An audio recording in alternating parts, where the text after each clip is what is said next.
Aquela ali é sua mãe? A pergunta ecoou pelo salão nobre da Universidade Federal de São Paulo como uma sentença. Rafael sentiu o sangue gelar nas veias. Seus colegas de turma, todos de terno italiano e vestidos de grife, olhavam fixamente para a entrada lateral do auditório. Ali estava ela. Dona Neuza, 58 anos, uniforme surrado de faxineira ainda úmido de suor.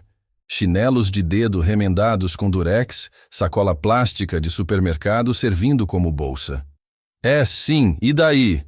Rafael quis gritar, mas as palavras morreram na garganta. Mariana, sua colega de classe, filha de um desembargador, cobriu a boca com a mão enluvada. Meu Deus, Rafael, eu não sabia que você era. Assim. O assim carregava todo o peso do mundo. Lucas, que seria seu padrinho de formatura, deu um passo para trás, como se pobreza fosse contagiosa. Rafael conhecia aquele olhar. Eram os mesmos olhos que o perseguiam há 5 anos, desde o primeiro dia de aula na faculdade de medicina mais prestigiada do país. O garoto que atravessava a cidade inteira em 3 ônibus. O garoto que estudava com livros xerocados porque não podia comprar os originais. O garoto que fingia almoçar para não revelar que sobrevivia com marmitas que a própria mãe preparava de madrugada. Dona Neuza acenava tímida da porta, sem coragem de entrar. Tinha pedido dispensa do trabalho para ver o filho receber o diploma. Seu patrão, o Dr. Mendonça, um cirurgião plástico famoso da Zona Sul, havia resmungado, mas liberado. Só hoje, Neuza. Amanhã quero minha clínica brilhando. Rafael olhou para a mãe, depois para os colegas. A vergonha queimava sua garganta como ácido. Ele sabia exatamente o que eles pensavam. Como alguém assim conseguiu chegar até aqui? Rafael, cara. Lucas se aproximou, voz baixa, quase compassiva. Olha, a gente entende sua situação, mas hoje é um dia especial. Tem imprensa, tem reitores, tem gente importante. Talvez fosse melhor se sua mãe esperasse lá fora, só até acabar a cerimônia oficial. As palavras atingiram Rafael como socos invisíveis. Ele abriu a boca, fechou, abriu de novo. Sua mente travou entre o amor pela mãe e o desespero de pertencer àquele mundo que tanto lutara para conquistar. E então fez a escolha que o perseguiria pelo resto da vida. Caminhou até Dona Neuza, cada passo pesando toneladas. Ela sorriu quando ele se aproximou, orgulho brilhando naqueles olhos cansados que não dormiam direito há décadas. Meu filho doutor, ela sussurrou, voz embargada. Mãe. Rafael engoliu seco. A senhora podia.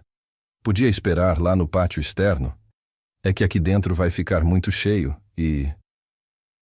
A luz nos olhos de Dona Neuza se apagou como vela ao vento.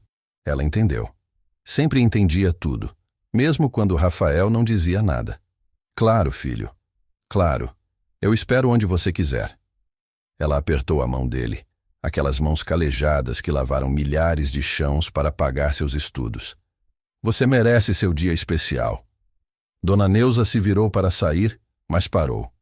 Mexeu na sacola plástica e tirou um embrulho pequeno, amassado, envolto em papel de presente reciclado. Comprei isso para você. Não é novo, achei numa promoção no centro, mas... Era um estetoscópio.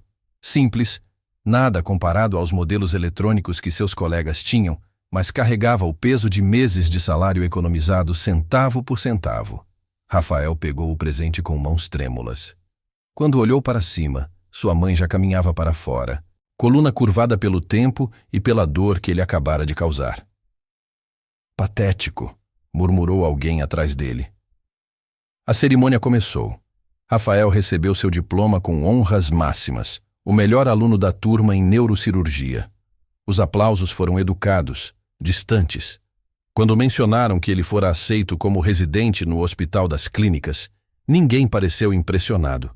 Afinal, todos ali tinham suas vagas garantidas por sobrenomes e conexões. O que ninguém sabia, nem mesmo Rafael naquele momento, era que em exatas 72 horas, algo aconteceria que viraria sua vida de cabeça para baixo. E tudo começaria com uma criança, um acidente brutal. e uma única chance de provar que algumas habilidades não podem ser aprendidas em universidade nenhuma. Enquanto isso, lá fora no pátio, Dona Neuza sentava em um banco de concreto, sozinha, limpando lágrimas silenciosas, enquanto segurava contra o peito o convite de formatura amarrotado. Ela não sabia que aquele seria o último dia em que o filho a trataria daquela forma, porque às vezes a vida nos dá segundas chances das maneiras mais inesperadas. E você, de qual cidade está acompanhando essa história? Comenta aí, porque o que vem a seguir vai mexer com qualquer um, não importa de onde você seja. Rafael não dormiu na noite da formatura. Deitado no colchão fino do quartinho de pensão que dividia com outros 2 estudantes, ele segurava o estetoscópio que a mãe havia dado. Na penumbra, podia ver as marcas de uso no aparelho. Era de segunda mão mesmo, provavelmente de algum médico aposentado. Mas estava impecável. Dona Neuza devia ter polido cada centímetro daquela peça. Ele era assim, meticuloso, perfeccionista, silencioso.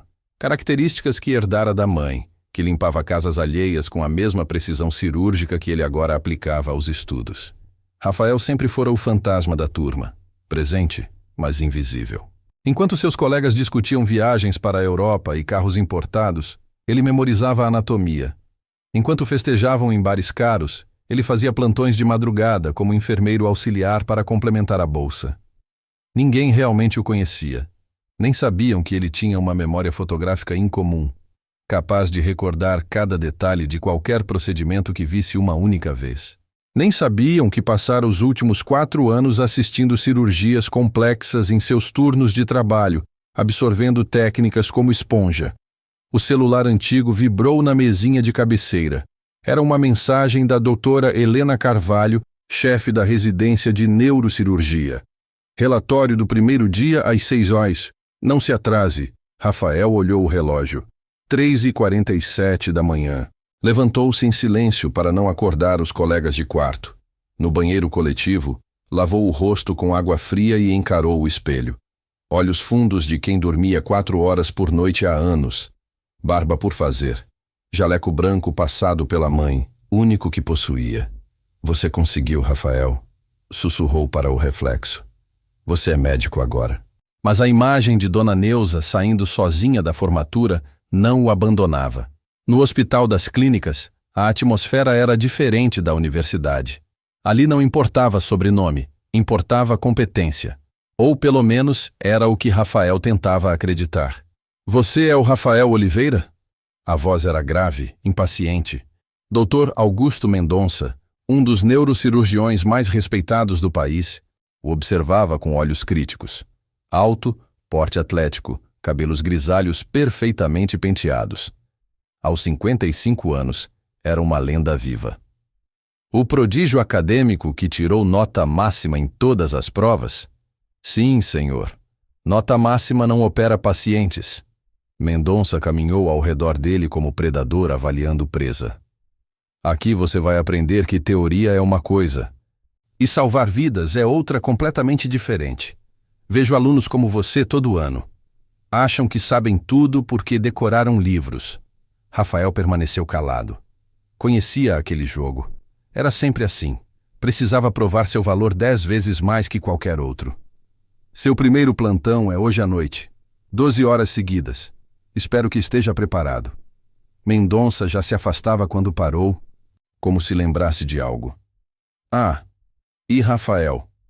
Aqui no HC não temos espaço para mediocridade. Se não aguentar a pressão, existem especialidades mais tranquilas para pessoas do seu perfil. Do seu perfil. As palavras não foram ditas, mas Rafael ouviu claramente. Gente pobre, sem conexões, sem rede de proteção. O dia arrastou-se em apresentações e protocolos.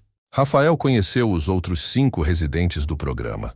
3 vinham de famílias médicas tradicionais. 2 tinham feito intercâmbio em Harvard. Todos olhavam para ele com uma mistura de curiosidade e desdém.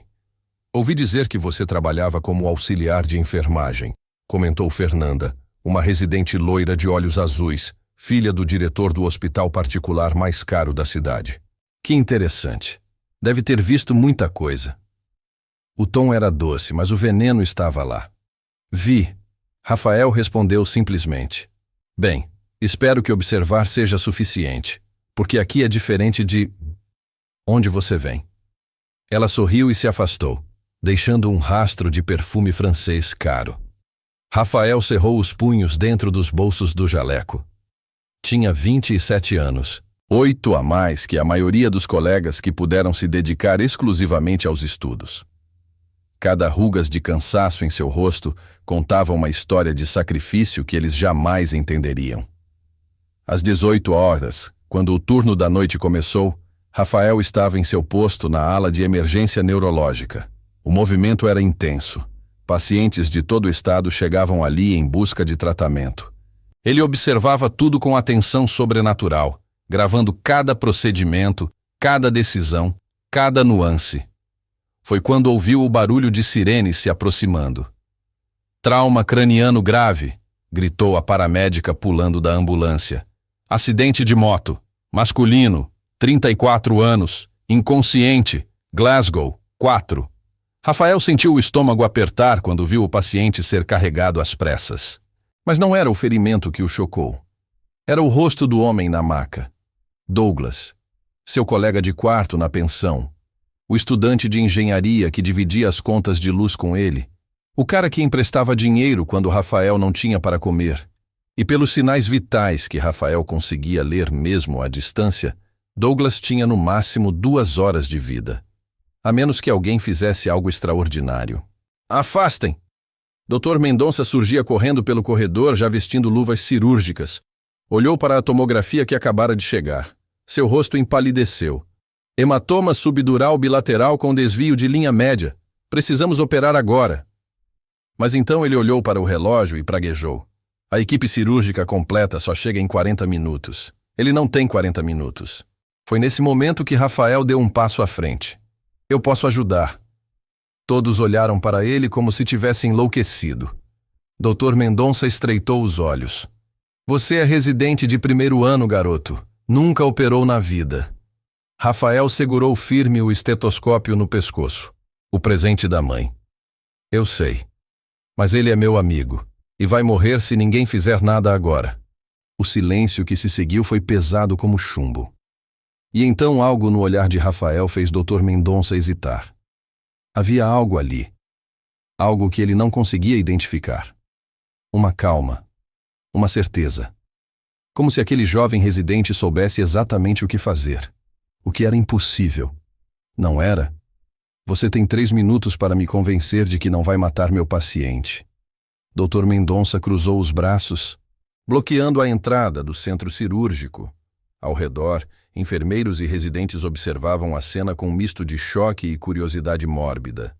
Ninguém desafiava Mendonça, ninguém ousava. Rafael não desviou o olhar. Hematoma subdural bilateral, expansão rápida causando compressão do tronco encefálico, desvio de linha média de 8 milímetros, pupilas começando a dilatar. Ele tem sinais de herniação cerebral iminente. Qualquer estudante de medicina sabe disso lendo uma tomografia, retrucou Mendonça. Mas não é só sobre ler. Rafael deu um passo à frente. Nos últimos 4 anos, trabalhei como auxiliar de enfermagem em 17 hospitais diferentes. Assisti 243 cirurgias neurológicas. Decorei cada movimento, cada técnica, cada complicação possível. Posso recitar o protocolo completo de craniotomia descompressiva de memória. Recitar não é o mesmo que executar. Eu sei. A voz de Rafael era firme agora, sem rastro de hesitação. Mas Douglas tem 34 anos. Ele trabalha das 6 da manhã às 11 da noite para sustentar 3 irmãos menores depois que o pai morreu. Se esperarmos a equipe completa, ele vira estatística. E eu não vou deixar isso acontecer. Algo mudou no rosto de Mendonça. Talvez fosse a convicção inabalável na voz do jovem residente. Talvez fosse a forma como suas mãos não tremiam, mesmo sob toda aquela pressão. Ou talvez fosse o simples fato de que ele tinha razão. Douglas estava morrendo a cada segundo que passava. Está bem. Mendonça virou-se abruptamente. Você assiste, eu opero. Mas preste atenção em cada detalhe, porque talvez seja a única vez que veja isso acontecer tão rápido. A equipe cirúrgica disponível foi montada às pressas. 2 enfermeiras, um anestesista e Mendonça. Rafael escovou as mãos ao lado do cirurgião experiente, cada movimento preciso, metódico. No centro cirúrgico, Douglas jazia inconsciente sob as luzes intensas. Seu rosto estava inchado, roxo. O monitor cardíaco mostrava ritmo irregular. Perigoso. "Quanto tempo de experiência você tem mesmo?" perguntou a enfermeira Rita enquanto preparava os instrumentos. "Oficialmente? 3 dias." Rafael ajustou a máscara cirúrgica. "Não oficialmente? 4 anos observando os melhores cirurgiões do estado."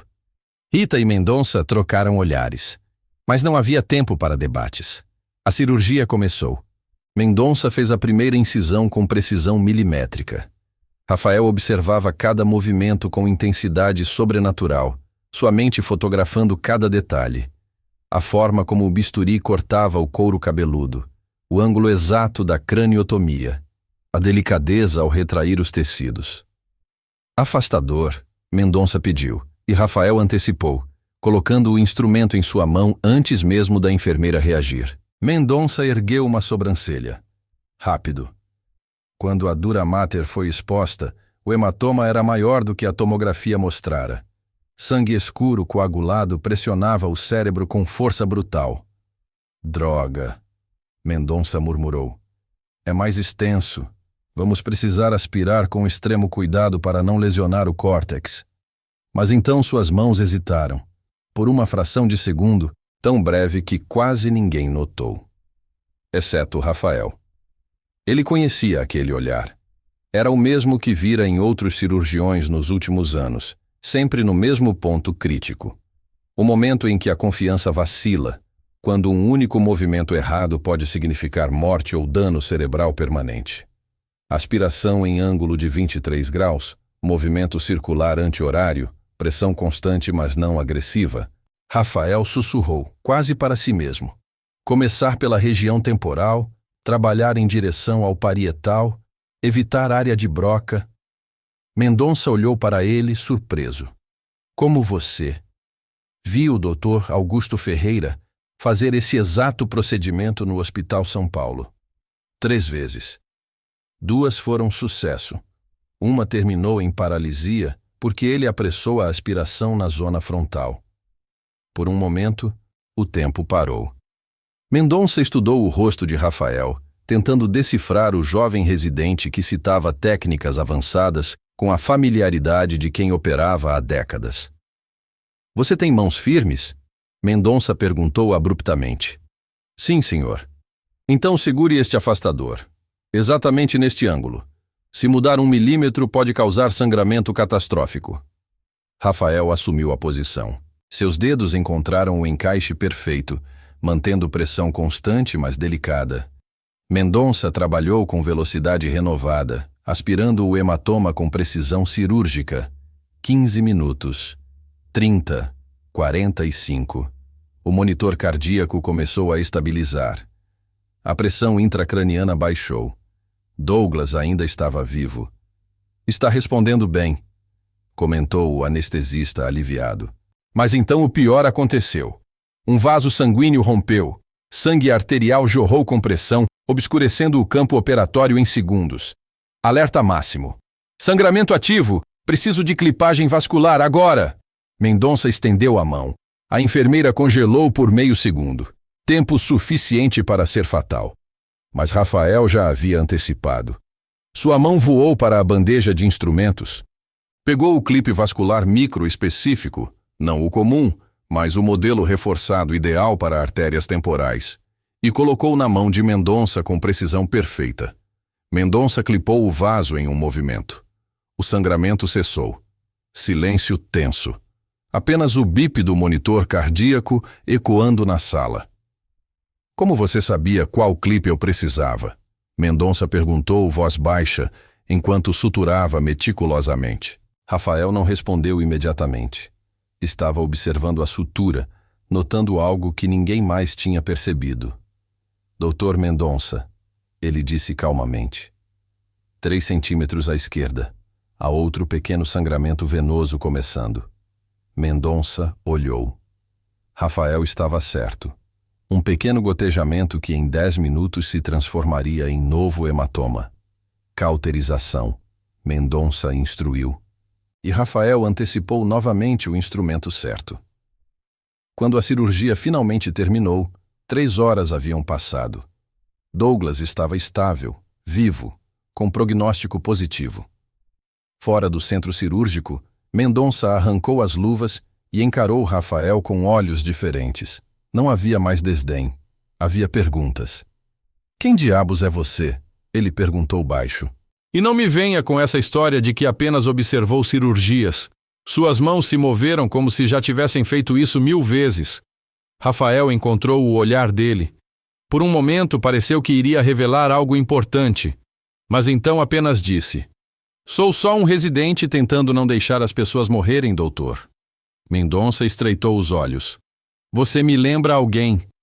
Mas antes que pudesse completar o pensamento, seu pajeiro apitou. Emergência no pronto-socorro. Ele se afastou, mas continuou olhando para trás, para aquele jovem misterioso que acabara de ajudá-lo a salvar uma vida.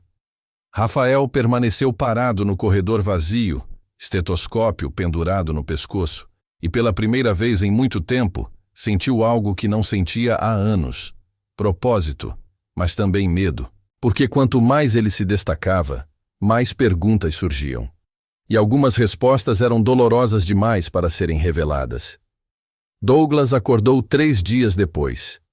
Rafael estava ao lado do leito quando os olhos do amigo finalmente se abriram, confusos, focalizando devagar. Rafa! A voz saiu rouca, fraca.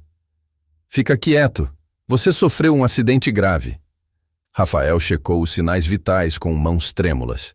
Não de nervosismo técnico, mas de algo mais profundo. Alívio, culpa, gratidão. Eu estava na moto e um caminhão. Douglas tentou levantar a mão, tocou as ataduras na cabeça. Porra, achei que ia morrer. Quase morreu. Rafael ajustou o soro. Hematoma subdural bilateral, cirurgia de emergência. Você teve sorte. Sorte? Douglas riu fraco, depois gemeu de dor. Cara, se você não tivesse estado aqui. Eu ouvi as enfermeiras conversando. Disseram que você ajudou a me salvar. Um residente de primeira semana. Rafael desviou o olhar para a janela. Lá fora, São Paulo acordava sob um céu cinza carregado. Eu só fiz o que qualquer um faria. Não. Você fez o que um médico de verdade faz. Douglas apertou a mão do amigo. Obrigado por não me deixar virar estatística. As mesmas palavras que Rafael havia dito para Mendonça. O círculo se fechando. Mas o momento foi interrompido por vozes tensas no corredor. Ele é bom demais para ser coincidência, dizia alguém. Rafael reconheceu a voz de Dr. Mendonça. Aquele garoto conhece técnicas que só cirurgiões experientes dominam. Como é possível? Você está sendo paranoico, Augusto. Era a voz da doutora Helena, a chefe da residência. Rafael Oliveira foi aluno exemplar. Notas perfeitas. Não há nada suspeito. Você não viu o que eu vi naquela sala? Mendonça soava frustrado. A forma como ele antecipava cada movimento, cada instrumento, e aquele olhar. Eu já vi esse olhar antes. As vozes se afastaram, mas Rafael ficou imóvel, coração acelerado. Ele sabia que não poderia evitar a tensão para sempre. Cada vez que demonstrava habilidade demais, cada vez que revelava conhecimento profundo demais, era um tijolo sendo colocado em uma parede que eventualmente o aprisionaria. Ou o revelaria. Naquela noite, Rafael voltou para a pensão exausto, mas em vez de descansar, pegou uma caixa velha debaixo da cama. Dentro havia fotografias amareladas, recortes de jornal, documentos antigos. Uma foto em particular chamava a atenção. Um homem jovem, talvez 30 anos, de jaleco branco, sorrindo ao lado de uma equipe cirúrgica. Atrás dele, uma placa. Dr. Ricardo Oliveira, neurocirurgião do ano, 2008. Rafael passou os dedos sobre a foto. Olhos iguais aos seus, mãos iguais às suas. Seu pai. O homem que fora considerado um dos neurocirurgiões mais brilhantes de sua geração. O homem que operava casos impossíveis com uma precisão quase sobrenatural. O homem que morrera há 15 anos atrás em circunstâncias que Rafael ainda tinha pesadelos em lembrar. Eu carrego seu sangue, Rafael sussurrou para a foto, mas não posso carregar seu nome. E porque o sobrenome Oliveira era comum o suficiente para não levantar suspeitas. Mas se alguém investigasse profundamente, descobririam que Rafael era filho de Ricardo Oliveira. E então viriam as perguntas impossíveis de responder. O celular tocou, interrompendo suas lembranças. Era Dona Neuza. Filho, você está bem? Faz 3 dias que não aparece em casa. Estou bem, mãe. Só cansado. Plantões pesados. Vi nas notícias que você ajudou a salvar um rapaz. Disseram seu nome na TV. O orgulho na voz dela era palpável. Meu filho está salvando vidas. Rafael fechou os olhos lutando contra o aperto no peito. Mãe, eu preciso te pedir desculpa. Pela formatura. Eu fui um covarde. Não, filho, você estava nervoso, eu entendo. Mas Rafael ouvia a dor mascarada pela compreensão maternal. Você trabalhou tanto para chegar ali. Isso não justifica nada. Ele apertou o telefone. A senhora merecia estar na primeira fila. Merecia aplausos. Merecia. Um alarme agudo cortou a conversa. O pager no bolso de Rafael vibrou com urgência máxima. Mãe, preciso ir. Emergência. Vai, filho. Vai salvar vidas. Rafael correu de volta ao hospital. Ao chegar, encontrou o pronto-socorro em caos. Ambulâncias chegavam uma após outra. Gritos, choro, sangue. Acidente com um ônibus escolar, explicou Rita, a enfermeira, voz trêmula. Capotou na marginal. 17 crianças feridas, 5 em estado grave. O estômago de Rafael revirou. Crianças. Trauma craniano múltiplo, continuou Rita. 2 já estão no centro cirúrgico, mas tem uma. Uma menina de 7 anos, o caso mais grave. Está esperando equipe disponível, mas... Mas o quê? Rita olhou para ele com olhos marejados. Hemorragia cerebral massiva. Ela tem minutos, não horas. Todos os neurocirurgiões seniores estão ocupados em outras mesas. Só tem eu, Rafael completou. E você é residente de primeira semana, Rita sussurrou. Se você operar sozinho e algo der errado, ela morre de qualquer forma se ninguém fizer nada. Um médico mais velho, Dr. Campos, ouviu a conversa e se aproximou. Garoto, você não tem autorização para cirurgia independente. É contra todos os protocolos. Se algo der errado, você perde seu registro médico antes mesmo de começar a carreira. Rafael olhou através da janela de vidro da sala de emergência. Lá dentro, uma menina pequena, cabelos castanhos manchados de sangue, estava sendo entubada. Sua mãe, nos braços de policiais, gritava desesperada do lado de fora. Aquela mãe poderia ser Dona Neuza. Aquela menina poderia ter sido ele há 20 anos. Quanto tempo até algum cirurgião sênior ficar disponível? Rafael perguntou. 40 minutos, talvez 1 hora. Rafael já estava se movendo. Ela não tem 1 hora. Rafael, não! Dr. Campos tentou segurá-lo. Pense na sua carreira, você acabou de começar. Rafael se virou e algo em seus olhos fez o médico mais velho dar um passo para trás. Não era raiva, era determinação absoluta. A mesma determinação que herdara do pai. A mesma que via nos olhos de Dona Neuza cada vez que ela voltava de mais um dia exaustivo de trabalho, mas ainda encontrava forças para cuidar dele. Carreiras são recuperáveis, vidas não.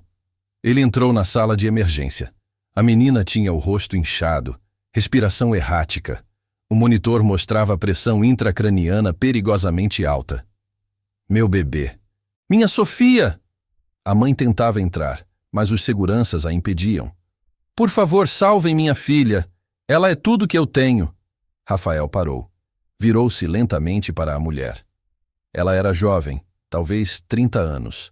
Uniforme de supermercado, mãos calejadas, olhos de quem conhecia a luta. Era Dona Neuza 20 anos atrás. Eu vou trazer sua filha de volta, Rafael disse, voz firme. Eu prometo. Era uma promessa que nenhum médico deveria fazer, mas ele a fez mesmo assim, porque algumas promessas valem o risco de tudo. O centro cirúrgico foi preparado em tempo recorde. Rafael escovou as mãos com movimentos mecânicos, mas sua mente trabalhava em velocidade sobre-humana. Repassava cada cirurgia pediátrica que testemunhara, cada complicação, cada sucesso. O cérebro de uma criança de 7 anos era diferente, mais delicado, menos resistente a erros. A tomografia mostra a hemorragia subaracnoidea difusa com hematoma epidural focal no lobo temporal direito, informou Rita enquanto ajustava os monitores. Sua voz tremia. Rafael, ela está herniando. Pressão intracraniana em 35 mmHg, pupilas dilatadas e não reativas. Eu sei. Rafael terminou a escovação. Entrou na sala.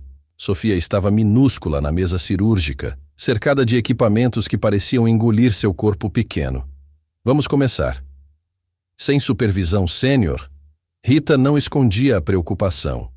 Não há tempo para supervisão. Rafael posicionou-se à cabeceira da menina. Suas mãos, ao tocar nos instrumentos, não tremiam. Era como se outra pessoa assumisse o controle. Alguém mais experiente, mais seguro. Se esperarmos, ela terá dano cerebral irreversível. Vamos fazer craniotomia descompressiva de emergência. A anestesista, doutora Márcia, uma profissional de 50 anos com décadas de experiência, o observava com ceticismo óbvio. Você tem certeza do que está fazendo? Rafael pegou o bisturi. Por um momento, viu o reflexo dele no metal polido. E por trás do reflexo, uma sombra fantasmagórica, seu pai guiando sua mão. Não tenho certeza de nada, mas vou fazer mesmo assim. A primeira incisão foi perfeita. Linha curva seguindo a anatomia do crânio. Profundidade exata para expor o osso sem lesar o tecido subjacente. Rafael trabalhou com velocidade e precisão que contradiziam sua inexperiência oficial. Craniotomia em região temporoparietal, ele narrou, mais para si mesmo que para os outros. Broca de perfuração em ângulo de 15 graus, 4 orifícios para criar a janela óssea. A broca penetrou o crânio com chiado agudo. Rita desviava o olhar a cada momento, incapaz de acreditar que um residente novato estava realizando aquilo sozinho. Mas doutora Márcia observava com atenção diferente. Ela tinha visto muitos cirurgiões em sua carreira e reconhecia talento quando via. Você opera com a mesma técnica do Dr. Ricardo Oliveira, ela comentou de repente. Ele foi meu colega há 15 anos, mesma precisão, mesma economia de movimentos. Rafael congelou por uma fração de segundo. Coincidência, murmurou, voltando a trabalhar. Mas doutora Márcia continuava estudando-o.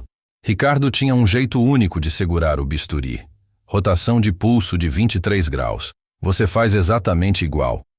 Concentração, por favor. Rafael cortou, mais seco que pretendia. A janela óssea foi removida, expondo a dura mater tensa, pulsando sob pressão brutal. Ao abri-la, sangue escuro jorrou, o hematoma epidural. Aspiração, Rafael instruiu, e Rita entregou o equipamento. Vou drenar devagar para não causar colapso vascular súbito. Pressão constante, movimento circular. Era como uma dança. Seus dedos se moviam com graça impossível para alguém que nunca operara sozinho antes. Ele aspirava o sangue coagulado enquanto cauterizava vasos sangrantes simultaneamente, usando ambas as mãos com coordenação que levava anos para desenvolver. 20 minutos. A pressão intracraniana começou a cair. 32 mmHg, anunciou doutora Márcia. Havia algo diferente em sua voz agora. Respeito. Mas então Rafael viu. Um pequeno vaso arterial rompido na base do lobo temporal, escondido sob um coágulo. Se não fosse clipado corretamente, causaria novo sangramento em horas. Afastador microcirúrgico, ele pediu, estendendo a mão. Rita hesitou. Rafael, esse vaso está em área crítica, muito próximo da artéria cerebral média. Se você errar... Não vou errar. Ele introduziu o afastador com delicadeza extrema, milímetro por milímetro, abrindo o campo visual sem traumatizar o tecido cerebral. Então pegou o clipe vascular menor que havia, tamanho pediátrico, especial. O mundo desapareceu. Era só ele, o vaso sangrante, e a necessidade absoluta de acertar. Um movimento. O clipe deslizou na posição perfeita. O sangramento cessou. Meu Deus, Rita sussurrou. Como você? 28 mmHg, doutora Márcia informou. Pupilas começando a reagir. Ela está respondendo. Rafael não comemorou. Continuou trabalhando, checando cada milímetro do campo operatório, garantindo que não havia outros pontos de sangramento, que cada estrutura estava intacta. 40 minutos depois, ele fechava a dura mater com pontos meticulosos. Preciso falar uma coisa, doutora Márcia disse de repente. Em 30 anos de profissão, vi apenas 3 cirurgiões operarem com essa técnica exata. Um deles era Ricardo Oliveira. Ele morreu há 15 anos. Oficialmente, em um acidente de carro. Ela fez uma pausa significativa. Mas os rumores diziam outra coisa. Rafael continuou suturando, mas suas mãos perderam um pouco da firmeza. Ricardo tinha um filho pequeno, Márcia continuou, voz baixa para que só ele ouvisse. Ninguém sabe o que aconteceu com a criança depois da morte dele. Ricardo era viúvo. A mãe do menino tinha morrido no parto. Dizem que o garoto desapareceu do sistema. Foi criado longe dos holofotes. Por que está me contando isso? Rafael perguntou, sem olhar para ela. Porque esse filho teria 27 anos hoje. Mesma idade que você. Márcia fez uma pausa. E porque você opera com as mãos do seu pai. O silêncio na sala era sufocante. Ricardo Oliveira era um gênio. Márcia concluiu suavemente. Mas também era um homem atormentado, viciado em trabalho, tentando preencher o vazio da perda. Operava casos impossíveis, assumia riscos que ninguém mais assumiria. Salvava vidas, mas destruía a própria. Ela tocou o ombro de Rafael gentilmente. Se você é quem eu penso que é, não cometa os mesmos erros. Rafael colocou o último ponto e finalmente ergueu os olhos para ela. Meu pai morreu salvando uma criança. Cirurgia de emergência após acidente. Ele operou 40 horas seguidas, sem parar. Salvou a menina. Teve um colapso cardíaco logo depois, ali mesmo no centro cirúrgico. A voz de Rafael era controlada, mas a dor pulsava embaixo. Eu tinha 12 anos. Minha mãe já tinha morrido. Fiquei sozinho. Não sozinho, Rita interrompeu suavemente. Sua mãe, Dona Neuza, ela me adotou. Trabalhava como faxineira no hospital onde meu pai operava. Cuidou de mim quando ninguém mais quis. Abriu mão de tudo para me criar. Rafael olhou para Sofia, ainda anestesiada, mas estável. E eu tenho vergonha dela. Na formatura, eu pedi para ela esperar do lado de fora porque seus colegas ricos podiam ver uma faxineira. As palavras saíram como confissão em tribunal. Culpa viva, pulsante. Se você está acompanhando até aqui, deixa um like para a gente saber que histórias como essa ainda importam. Porque o que vem agora vai mostrar que algumas escolhas não podem ser desfeitas, mas podem ser redimidas. Mas ela te ama mesmo assim, doutora Márcia disse. É isso que mães fazem. Rafael finalmente terminou. Sofia estava estável, pressão intracraniana normal, sinais vitais fortes. Ele a salvara, mas salvara sozinho, sem autorização, quebrando todos os protocolos. E lá fora, Dr. Mendonça e outros membros da administração do hospital esperavam, com perguntas que Rafael não poderia mais evitar responder. Rafael saiu do centro cirúrgico e encontrou uma multidão no corredor. Dr. Mendonça estava na frente, braços cruzados, rosto ilegível. Ao lado dele, a doutora Helena, Dr. Campos e mais 3 membros da diretoria médica. Todos sérios. Todos olhando para Rafael como se ele fosse réu em um tribunal. Minha filha está viva? A mãe de Sofia rompeu o cordão de segurança correndo até Rafael. Lágrimas escorriam por seu rosto. Por favor, me diga que minha filha está viva. Está, Rafael respondeu exausto. A cirurgia foi bem sucedida. Sofia vai precisar de alguns dias em recuperação, mas o prognóstico é positivo.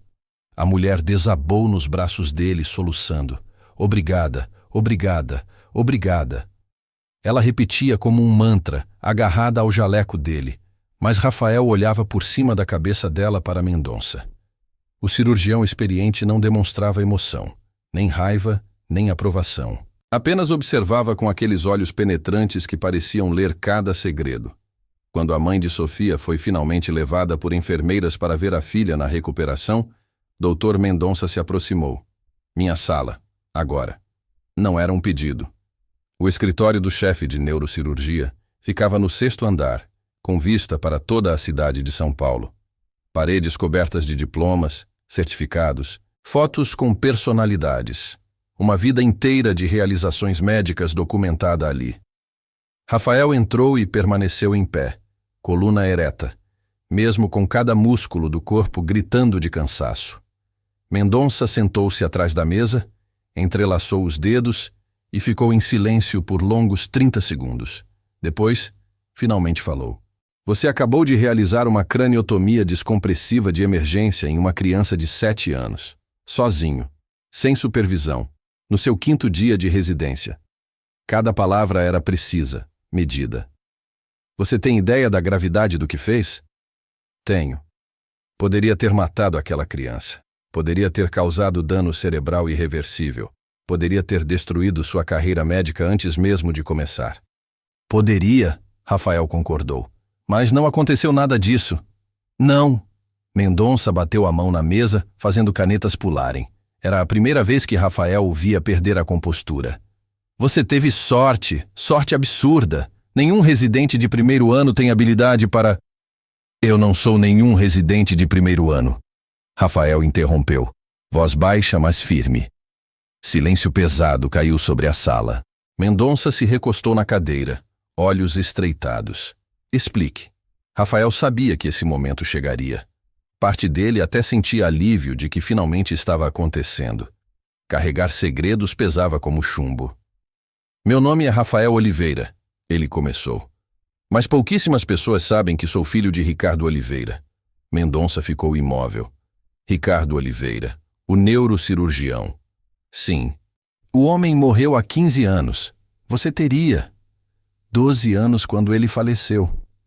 Rafael caminhou até a janela, olhando a cidade noturna. Minha mãe biológica morreu no meu parto. Complicações que nem meu pai, com toda a sua habilidade, conseguiu prever.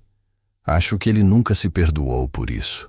Dedicou-se ao trabalho obsessivamente, como se cada vida salva compensasse a que ele não conseguiu salvar.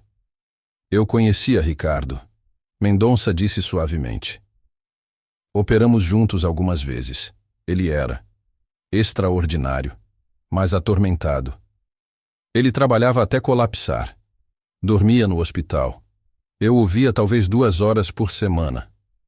A voz de Rafael estava controlada, mas a emoção pulsava embaixo. Mas quando me via, ele me ensinava. Desde os 5 anos, me levava para observar cirurgias. Explicava cada procedimento em detalhes que uma criança não deveria entender. Era como se ele soubesse que não teria muito tempo. E então ele morreu, Mendonça completou. Cirurgia de emergência. Uma menina de 8 anos, acidente de bicicleta, hemorragia cerebral massiva. Ele operou por 17 horas seguidas. Salvou a menina. E meia hora depois, teve parada cardíaca fatal no vestiário. Rafael tocou a janela, dedos contra o vidro frio. Ninguém queria um órfão de 12 anos. Meus avós tinham morrido anos antes. Não havia família. Eu ia para o sistema de adoção quando Dona Neuza, uma faxineira que trabalhava no hospital, se ofereceu para me adotar. A mulher da sua formatura, Mendonça percebeu. Ela era pobre. É pobre ainda. Trabalha 16 horas por dia limpando escritórios e clínicas. Mas me deu um lar. Me deu amor. Me deu tudo o que tinha. Rafael virou-se para encará-lo. E na formatura, eu tive vergonha dela. Pedi para ela esperar do lado de fora porque meus colegas ricos não deveriam ver uma faxineira. Pela primeira vez, Mendonça pareceu genuinamente chocado. Você! Sou um covarde! Rafael terminou. Passei 5 anos escondendo quem eu era. Escondendo que era filho de um dos melhores neurocirurgiões do país. Escondendo que passei a infância inteira observando cirurgias, absorvendo conhecimento como esponja. Escondendo a mulher que sacrificou tudo por mim. Por que esconder? Mendonça perguntou. O sobrenome do seu pai abriria portas. Porque eu não queria portas abertas pelo nome dele. Queria merecê-las por mim mesmo. Rafael cruzou os braços. E porque tinha medo. Medo de que se soubessem quem eu era, esperariam que eu fosse como meu pai. E meu pai se matou de trabalhar. Literalmente. Mendonça ficou em silêncio por longo tempo, processando tudo. Finalmente se levantou, caminhou até uma estante e pegou um porta-retratos antigo. Entregou para Rafael. Na foto, Ricardo Oliveira sorria ao lado de um Mendonça mais jovem. Ambos de jaleco, braços nos ombros um do outro. Seu pai me ensinou tudo o que sei. Mendonça disse quietamente. Ele foi meu mentor quando eu estava começando. Um gênio absoluto, mas também um homem quebrado tentando se consertar através do trabalho. Rafael segurou a foto com mãos trêmulas. Ricardo falava de você constantemente. Mendonça continuou. Dizia que você tinha dom, que via coisas que outros não viam, que um dia seria melhor que ele. Ele fez uma pausa. Mas também temia que você herdasse sua obsessão, sua incapacidade de dizer não, sua tendência de colocar todos os outros antes de si mesmo, até não sobrar nada. E eu herdei, Rafael admitiu. Vejo em mim todos os dias o perfeccionismo, a incapacidade de aceitar falha, o impulso de salvar todos, mesmo sabendo que é impossível. A diferença é que você reconhece isso, Mendonça apontou. Ricardo nunca reconheceu e o matou. Ele voltou para trás da mesa. Agora sobre a situação de hoje. Você violou protocolos sérios, operou sem autorização. Tecnicamente, deveria ser suspenso.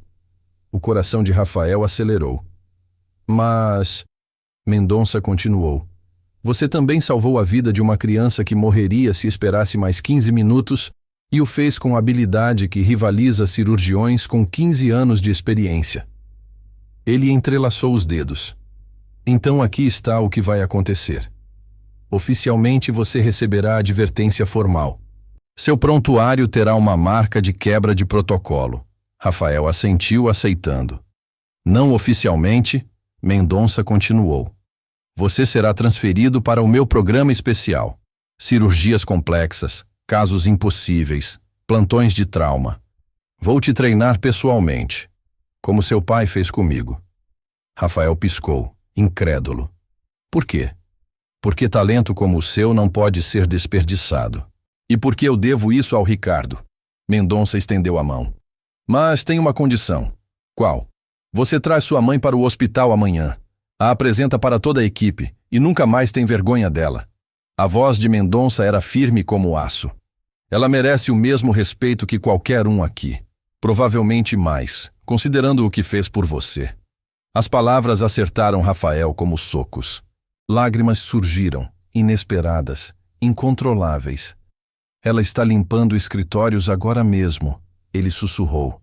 Vai trabalhar até meia-noite. Vai pegar 3 ônibus para voltar para casa. Vai dormir 4 horas. E amanhã vai recomeçar tudo. Então você liga para ela agora, Mendonça instruiu. E diz que amanhã ela terá folga, porque o filho médico dela vai levá-la para conhecer o hospital onde ele trabalha. E vai apresentá-la como a mulher que tornou tudo isso possível.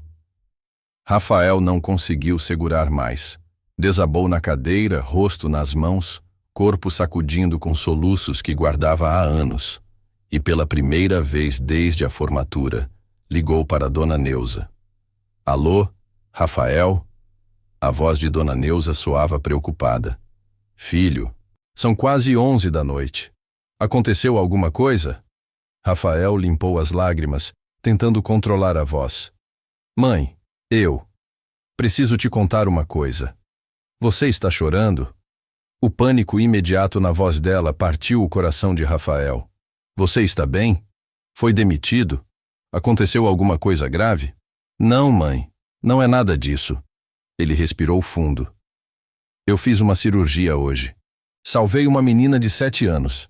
E depois disso conversei com o chefe do departamento e... Mãe, ele quer te conhecer amanhã.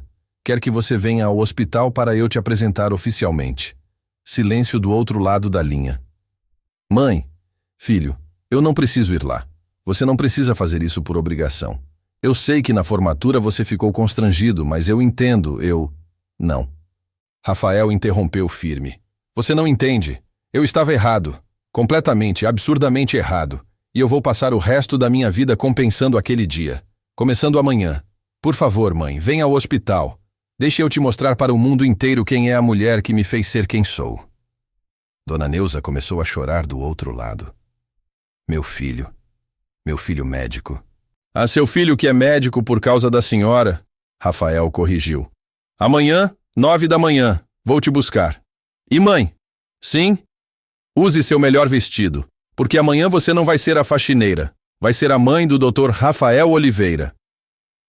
Quando desligou, Mendonça observava com aprovação silenciosa. Seu pai ficaria orgulhoso. Meu pai biológico, talvez, Rafael respondeu. Mas Dona Neuza, ela é minha mãe de verdade, e eu quase a perdi por causa de orgulho idiota. Na manhã seguinte, Rafael chegou cedo na casa humilde onde crescera. Era um quartinho nos fundos de um sobrado antigo na Zona Leste. Minúsculo, mas impecavelmente limpo. Dona Neuza esperava na porta, usando um vestido azul simples que Rafael reconheceu. Ela o guardava há anos para ocasiões especiais. Estou apresentável? Ela perguntou nervosa. Rafael a abraçou forte. Está perfeita. No hospital, Mendonça havia reunido toda a equipe médica na sala de conferências. Residentes, enfermeiros, médicos seniores, administrativos, mais de 50 pessoas. Rafael entrou com Dona Neuza pelo braço. Ela segurava firme, olhos arregalados com a magnitude do hospital, o movimento, a importância de tudo. Quero apresentar alguém, Rafael disse, voz clara ecoando pela sala. Esta é Neuza Maria da Silva, minha mãe. Alguns sorrisos educados, cumprimentos corteses, mas Rafael via o julgamento velado, a roupa simples dela, as mãos calejadas, a postura de quem estava acostumada a ser invisível. Vocês devem estar se perguntando por que convoquei todos para isso. Mendonça interveio. Deixem-me contar uma história. Ele caminhou até o centro da sala. Há 15 anos, um dos maiores neurocirurgiões deste país morreu nestas instalações. Ricardo Oliveira. Operou até literalmente morrer de exaustão. Salvou uma criança e pagou com a própria vida. Mendonça fez uma pausa. Ele deixou um filho órfão de 12 anos. Um garoto que seria esquecido pelo sistema. Mais uma estatística trágica. Murmúrios percorreram a sala. Rafael viu reconhecimento nos olhos de alguns profissionais mais velhos. Mas esta mulher aqui, Mendonça apontou para Dona Neuza. Uma faxineira que ganhava salário mínimo. Se ofereceu para adotar o garoto. Trabalhou 3 turnos para colocá-lo em escola particular. Abriu mão de toda a vida pessoal para garantir que ele tivesse chance de estudar. Passou 15 anos se sacrificando para que esse menino pudesse se tornar médico. Dona Neuza cobria a boca com as mãos, lágrimas escorrendo. E então, Mendonça continuou, voz ficando mais dura. Na formatura dele, alguns colegas julgaram essa mulher pela aparência. Fizeram o filho sentir vergonha dela, e ele, em um momento de fraqueza humana, pediu que ela esperasse do lado de fora. O constrangimento era palpável agora. Alguns residentes abaixaram a cabeça. Mas a história não termina aí, Mendonça prosseguiu. Porque ontem à noite, esse mesmo residente, que oficialmente tem 5 dias de experiência, realizou uma craniotomia de emergência sozinho. Salvou uma criança de 7 anos que morreria se esperasse 5 minutos a mais. Operou com técnica de cirurgião com 15 anos de prática. Agora havia murmúrios de admiração. Rafael sentiu as cabeças virarem para ele. Dr. Rafael Oliveira, Mendonça anunciou formalmente, é filho de Ricardo Oliveira. Herdou o talento do pai. Mas, mais importante, herdou o coração desta mulher aqui. E qualquer um que desrespeite Dona Neuza neste hospital está desrespeitando um dos pilares que sustentam um dos nossos melhores médicos. Aplausos explodiram na sala. Não educados ou obrigatórios, genuínos, calorosos. Pessoas se levantaram. Dona Neuza chorava abertamente agora, incapaz de processar tudo. Rafael a abraçou, deixando suas próprias lágrimas caírem livremente. Meu filho, ela sussurrou contra o peito dele. Meu filho doutor. Não, mãe, seu filho. Só isso. E isso é mais que suficiente. Mas a celebração foi interrompida por uma voz estridente do corredor. Onde ele está? Onde está o doutor Oliveira? Todos se viraram. Uma mulher elegante, 40 e poucos anos, cabelos perfeitamente arrumados, roupas de grife, entrou na sala como furacão. Atrás dela, seguranças tentavam contê-la. Senhora, por favor, a senhora não pode... Eu sou Patrícia Mendes, ela gritou. Minha filha está neste hospital por causa daquele médico incompetente. Rafael sentiu o estômago revirar. Patrícia Mendes. O sobrenome era conhecido. Família tradicional, dona de conglomerado de clínicas particulares. Minha Sofia quase morreu porque Esse residente de primeira semana teve a audácia de operá-la. Patrícia apontou diretamente para Rafael. Sem autorização, sem supervisão. Ele é criminoso, um açougueiro. Senhora, Mendonça tentou intervir.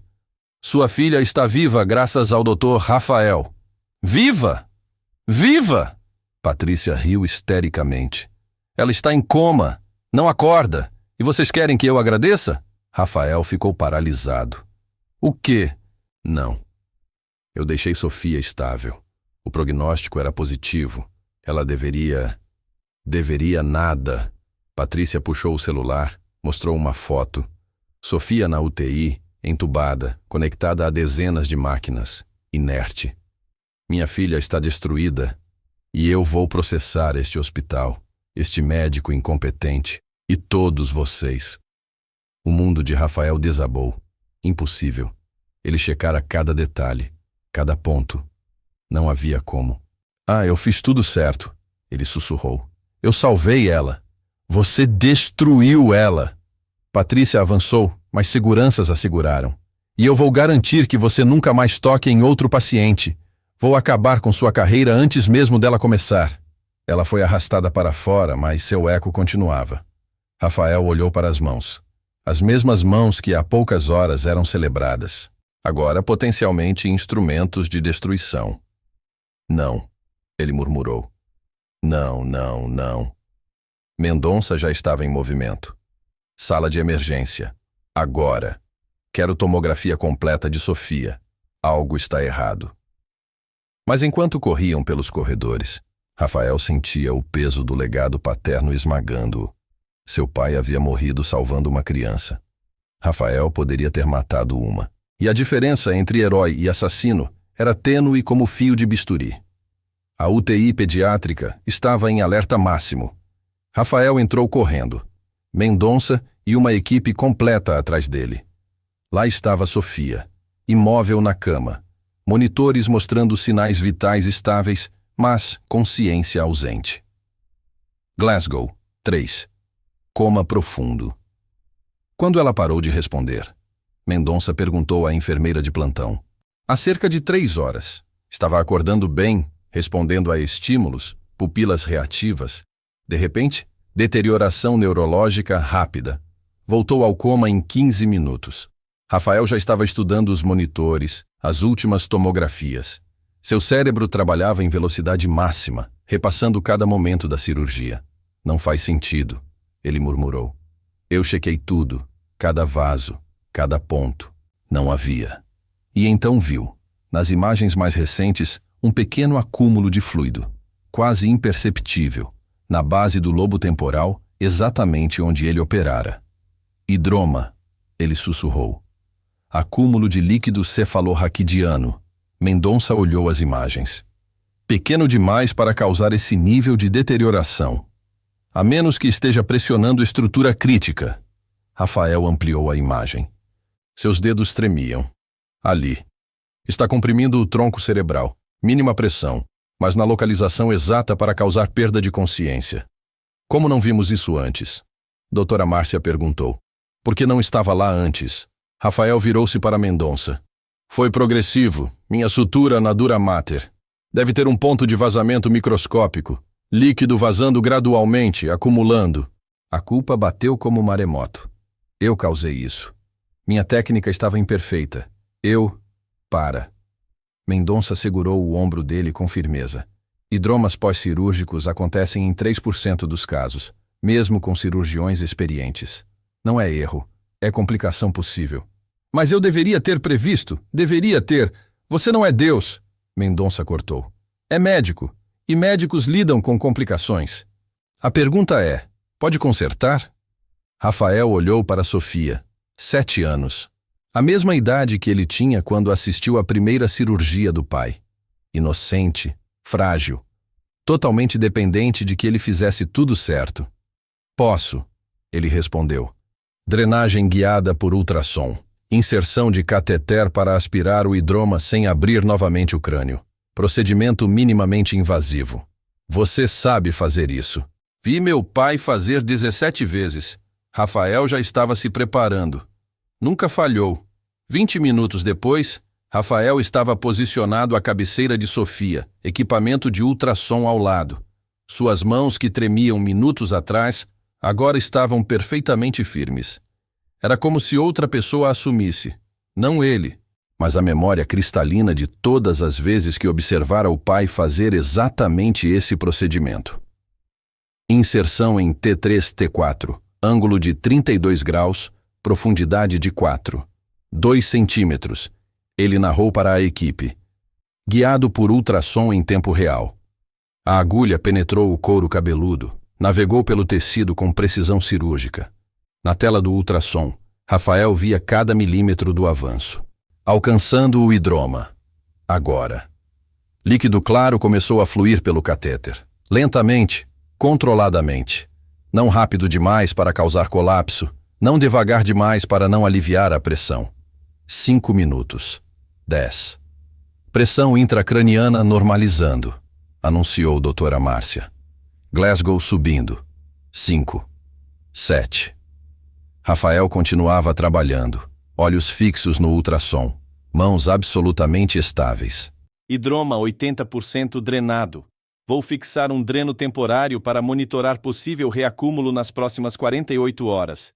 E então, enquanto posicionava o dreno final, algo extraordinário aconteceu. Os dedos de Sofia se mexeram. Ela está acordando, a enfermeira sussurrou, incrédula. Os olhos da menina abriram lentamente, confusos, focalizando. Ela piscou. Olhou ao redor. Viu Rafael inclinado sobre ela. Mamãe? Ela sussurrou, voz fraca. Ela está aqui, Sofia. Está aqui.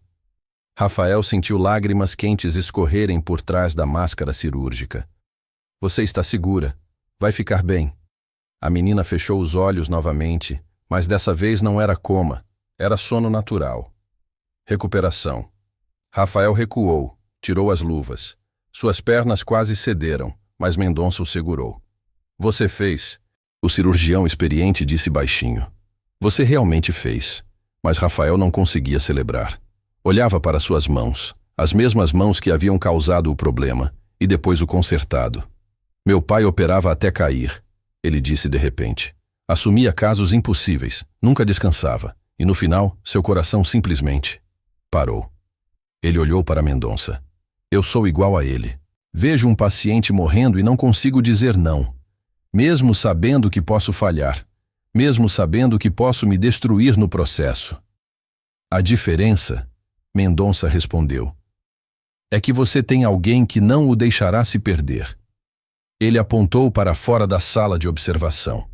Lá estava Dona Neuza, pressionada contra o vidro, mãos juntas em oração, lágrimas escorrendo. Quando viu Rafael olhando, ela sorriu.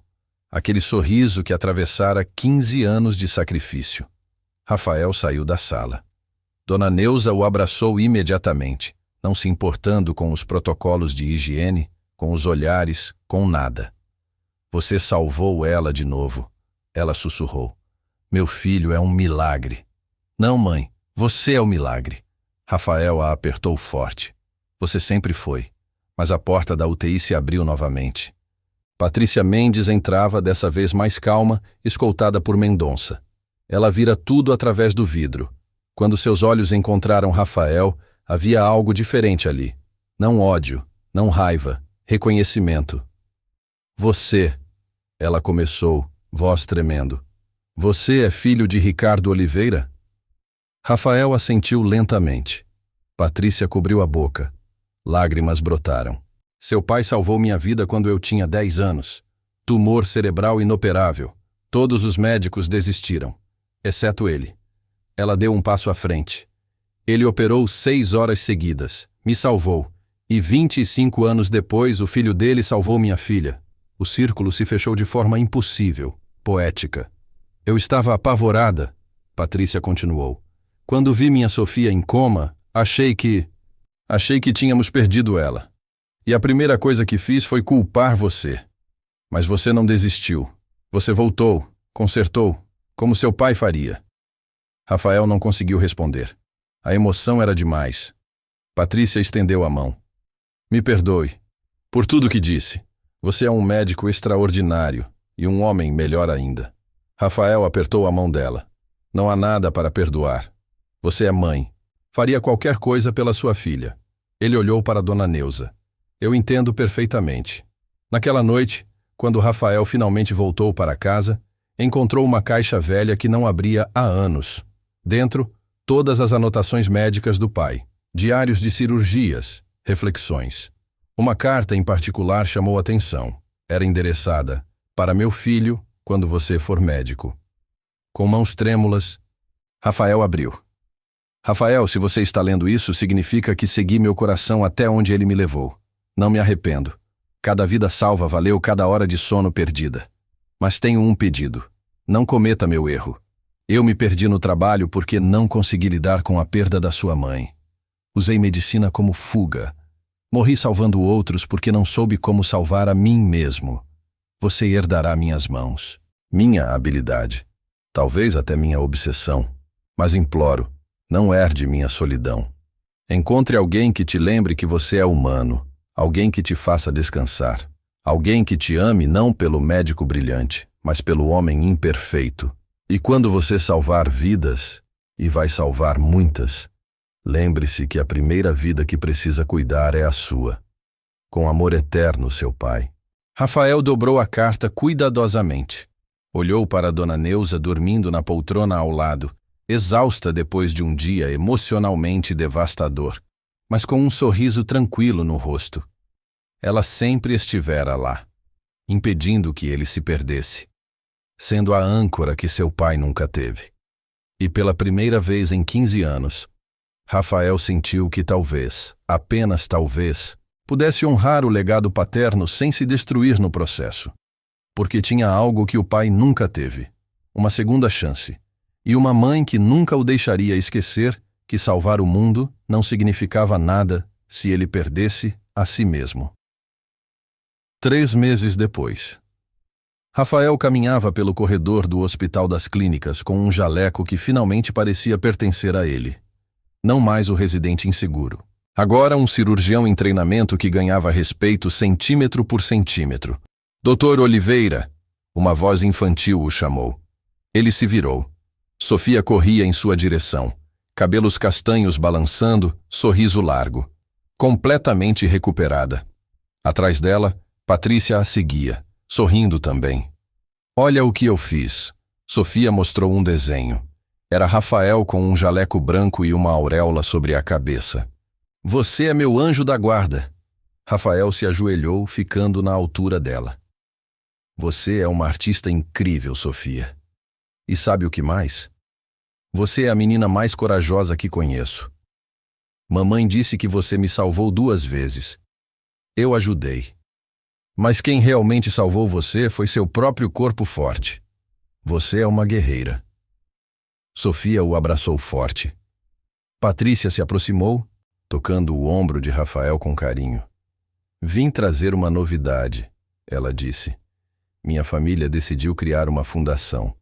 Atendimento neurocirúrgico gratuito para crianças carentes. E gostaríamos que você fizesse parte da equipe médica. Rafael piscou, surpreso. Eu ainda sou residente.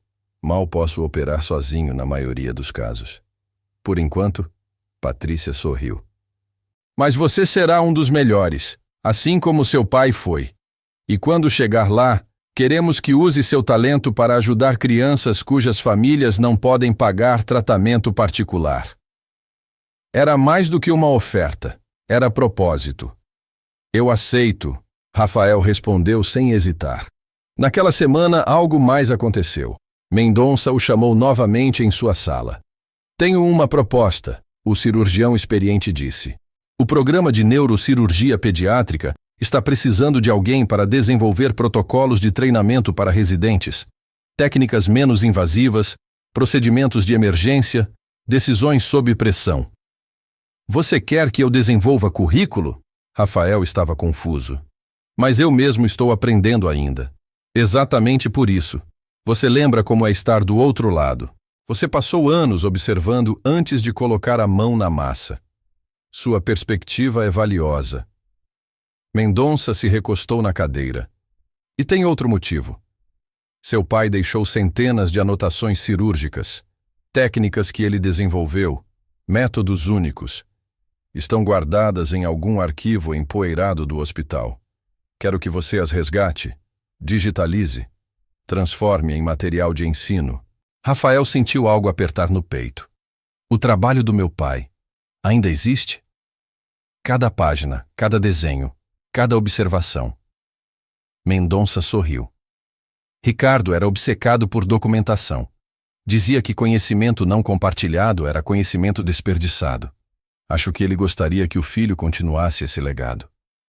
Nos meses seguintes, Rafael dividiu seu tempo entre residência, estudo das anotações paternas e desenvolvimento do programa de treinamento.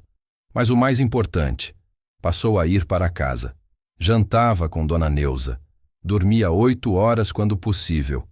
Aprendeu a dizer não quando estava exausto demais. Você está diferente, Dona Neuza comentou uma noite, servindo macarronada simples, mas feita com amor. Mais leve. Estou aprendendo a ser médico sem deixar de ser humano, Rafael respondeu. É mais difícil do que parece. Seu pai nunca aprendeu isso, ela disse suavemente. Mas você tem algo que ele não tinha. O quê? Dona Neuza tocou o rosto do filho. Você sabe aceitar ajuda. Sabe que não precisa carregar o mundo sozinho. E era verdade.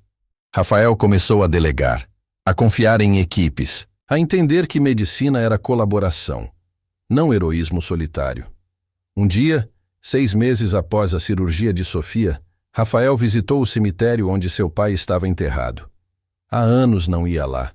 Limpou a lápide com cuidado, colocou flores frescas. Oi, pai. Ele começou, sentindo-se meio bobo falando sozinho. Acho que finalmente entendo o que você tentava me ensinar. Não é sobre ser perfeito. É sobre aparecer, fazer o melhor possível e perdoar-se quando não é suficiente. O vento soprou entre as árvores do cemitério. Eu tenho medo de me tornar você, Rafael admitiu. De me perder no trabalho, de morrer salvando outros, mas esquecendo de me salvar. Mas acho que... Ele pausou, emoção crescendo. Acho que posso honrar seu legado sem repetir seus erros. Porque tenho a mãe. Dona Neuza. Ela não me deixa esquecer que sou mais do que as cirurgias que faço. Rafael se levantou, limpando os olhos. E pai, obrigado. Por me ensinar. Por me mostrar que medicina é vocação. Por me dar suas mãos. Ele olhou para as próprias mãos. Vou usá-las bem, prometo. Quando voltou para casa naquela tarde, encontrou Dona Neuza na pequena cozinha, preparando o bolo. Ela cantarolava baixinho, feliz. Rafael a abraçou por trás, apoiando o queixo no ombro dela. Mãe? Sim, filho. Obrigado, por tudo. Por me adotar quando ninguém mais quis. Por trabalhar até as mãos sangrarem para me dar educação. Por nunca desistir de mim. Por me amar quando eu não merecia ser amado. Dona Neuza virou-se, olhos brilhando. Você sempre mereceu, Rafael, sempre. E mãe, semana que vem quero que você pare de trabalhar. Ela piscou confusa. Para de trabalhar. Mas filho, como vamos? Eu vou cuidar da senhora agora. Meu salário de residente não é muito, mas é suficiente para nós dois. A senhora trabalhou 15 anos para me criar. Agora é minha vez. Rafael, eu não preciso... Eu sei que não precisa. Você nunca precisou de nada. Sempre se virou sozinha. Mas agora não está sozinha. Me deixa retribuir. Por favor. Dona Neuza desabou em lágrimas, abraçando o filho como se ele ainda fosse aquele menino de 12 anos que chegara assustado em sua vida 15 anos atrás. Meu filho doutor, ela sussurrou. Meu milagre. Não, mãe, você que é o milagre. E naquele abraço, 15 anos de sacrifício, vergonha, redenção e amor se entrelaçaram. Rafael pensou no pai biológico que dera a vida salvando outros. Pensou em Dona Neuza, que salvara a vida dele simplesmente amando-o incondicionalmente. Pensou em Sofia e nas centenas de outras vidas que ainda salvaria. E entendeu que heroísmo não era morrer pelo trabalho. Era viver plenamente enquanto fazia diferença. Era acordar todos os dias e escolher aparecer. Era salvar vidas sem perder a própria no processo. Era honrar aqueles que vieram antes enquanto construía algo novo. Era, finalmente, ser filho das duas pessoas que o fizeram quem era. O pai que lhe deu talento e a mãe que lhe deu humanidade. E pela primeira vez desde que tinha memória, Rafael se sentiu completo.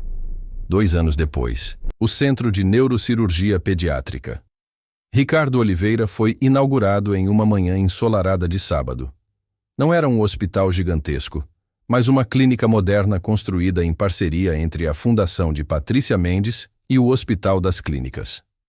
Propósito único: atender gratuitamente crianças de baixa renda que precisassem de cirurgias neurológicas complexas.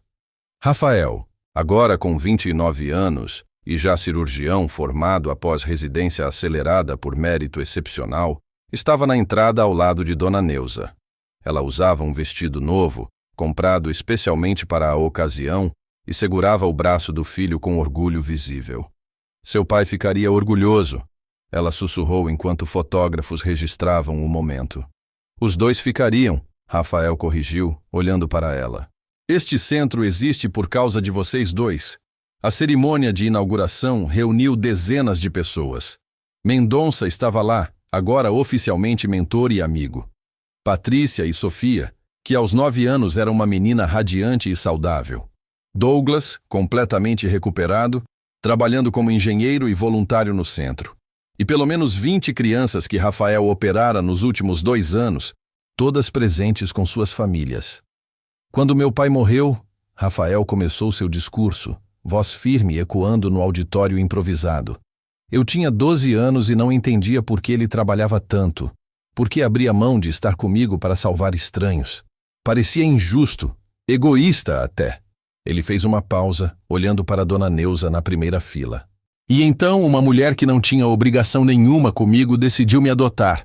Neuza Maria da Silva, uma faxineira que ganhava salário mínimo, mas que viu um menino perdido e disse: "Esse aqui é meu filho agora." Sua voz falhou, mas ele continuou. Ela trabalhou 3 turnos, abriu mão de tudo, me deu não apenas um lar, mas amor incondicional. Dona Neuza limpava lágrimas discretamente. Durante anos carreguei vergonha. Vergonha de ser pobre. Vergonha das minhas origens. E no dia da minha formatura, cometi o erro mais covarde da minha vida. Pedi para minha mãe esperar do lado de fora porque meus colegas ricos podiam julgar. Murmúrios percorreram o público. Alguns presentes se lembravam daquele dia. Mas a vida tem um jeito curioso de nos ensinar. 3 dias depois, operei minha primeira cirurgia de emergência. Salvei meu amigo Douglas. E então percebi que toda aquela habilidade, todo aquele conhecimento que herdei do meu pai biológico, não valia nada sem a humanidade que aprendi com minha mãe. Rafael desceu do palco, caminhou até Dona Neuza e a trouxe para o microfone. Este centro leva o nome do meu pai, mas existe por causa dela. Dona Neuza, a mulher que me ensinou que conserto não é apenas sobre reparar corpos quebrados, é sobre reparar vidas. famílias, esperanças. Ele virou-se para o público.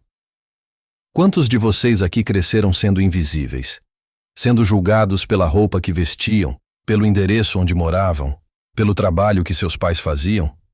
Dezenas de mãos se ergueram. Quantos foram subestimados e ignorados, considerados não suficientes? Mais mãos. Este centro existe para dizer que todos vocês importam, que toda criança merece a melhor chance possível de viver, independente de quanto dinheiro seus pais têm, que ninguém deveria morrer ou ficar incapacitado porque não pode pagar tratamento. Aplausos explodiram. E para as mães, Rafael continuou, olhando diretamente para Dona Neuza. Para todas as Neuzas do mundo que trabalham até os ossos doerem, que abrem mão de sonhos próprios para que seus filhos possam sonhar, que são invisíveis para o mundo, mas são gigantes para suas famílias. Sua voz embargou. Vocês são heróis. Vocês salvam vidas todos os dias simplesmente amando. E este centro é para vocês também. Dona Neuza subiu ao microfone, tímida, mas determinada. Eu não sei fazer discursos bonitos. Ela começou, voz tremendo. Passei a vida limpando chãos e cuidando de casas alheias, mas o que eu sei fazer é amar. E este menino aqui. Ela tocou o rosto de Rafael. Este homem é meu maior orgulho. Não porque é médico, mas porque é bom. Porque consertou não apenas o corpo de crianças, mas o próprio coração. Não havia olhos secos no auditório. Após a cerimônia, Rafael fez um tour pelo centro. Equipamentos de última geração doados por beneficiários. 4 salas cirúrgicas. Ala de recuperação pediátrica decorada com desenhos coloridos. Sala de jogos para crianças em tratamento. Alojamento para pais que vinham de outras cidades.